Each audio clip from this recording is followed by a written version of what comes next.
આપ જોઈ રહ્યા છો આ અમારા પરશુરામ ફાર્મની અંદર નાગરવેલના પાન વાવેલા છે. પહેલો નાગરવેલ છે ને, એમાં ઘણા બધા આયુર્વેદિક ગુણધર્મો રહેલા છે. તો જમી લીધા પછી મુખવાસ તરીકે અગાઉના સમયની અંદર પાન ખાવામાં આવતા. આપ જોઈ રહ્યા છો કે નાગરવેલના પાનની તૈયારી થઈ રહી છે. નાગરવેલના પાનની અંદર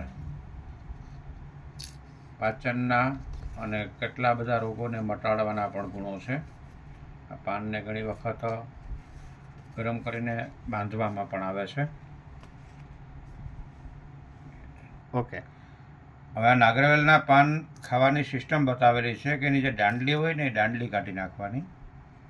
જૂના એમ કહેતા કે એમાં ઝેરી સાપ હોય, પણ એની પાછળ કંઈક તાત્પર્ય હશે. એટલે દાંડલી કાઢી નાખવાની, કટિંગ કરી અને પછી પાનને તૈયાર કરવાનું. પછી આ તમે જોઈ રહ્યા છો, આમાં ચૂનો અને કાથો બે મિક્સ કરવામાં આવ્યો છે. તો ચૂનો છે ને એ ભરપૂર કેલ્શિયમનો લાભ આપે આપણે, અને કાથો છે એ મોઢામાં લાળ લઈ આવીને પાચન કરવાનું કામ કરે.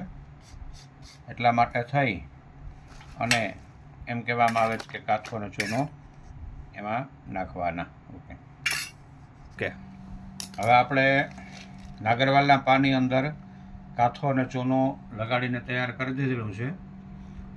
તો નાગરવેલનું પાન, કાથો લાળ લઈ આવે, ચૂનો કેલ્શિયમ આપે.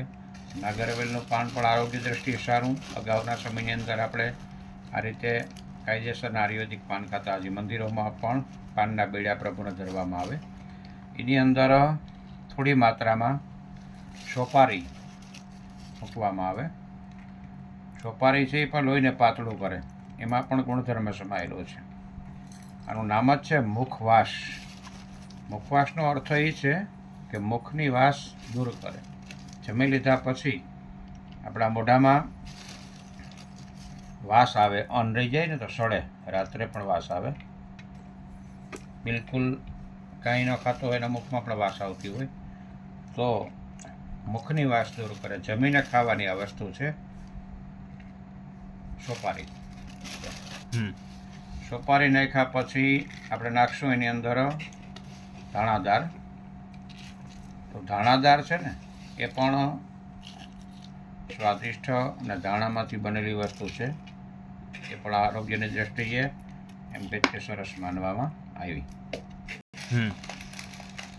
ધાણાદાર નખાણા પછી આપણે થોડી માત્રામાં એમાં વરિયાળી ઉમેરશું.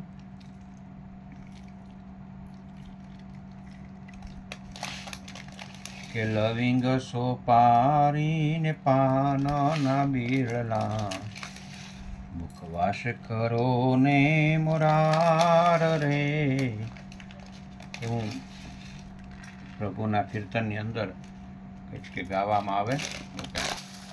હવે આપણે એની અંદર બધું નખાઈ ગયા પછી આ ઓરિજિનલ દેશી ગુલાબમાં સાકર દ્વારા ગુલાબની પાંખડીઓનું બનાવેલું ઘરનું જ ગુલકંદ છે. ગુલકંદ છે ને એ પણ ઠંડક માટે સારું. ઉનાળામાં તો માણસો ગુલકંદ ખાતા, પણ દેશી હોવું જોઈએ, શક્કરીન વિનાનું.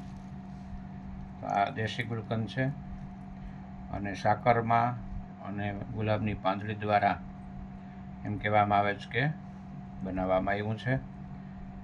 તો આ રીતે મુખવાસ કમ્પ્લીટ તૈયાર થઈ ગયો, અને જમીને ખાવાનો આનો લાવો પણ અનેરો છે. જય પ્રકૃતિ માતા.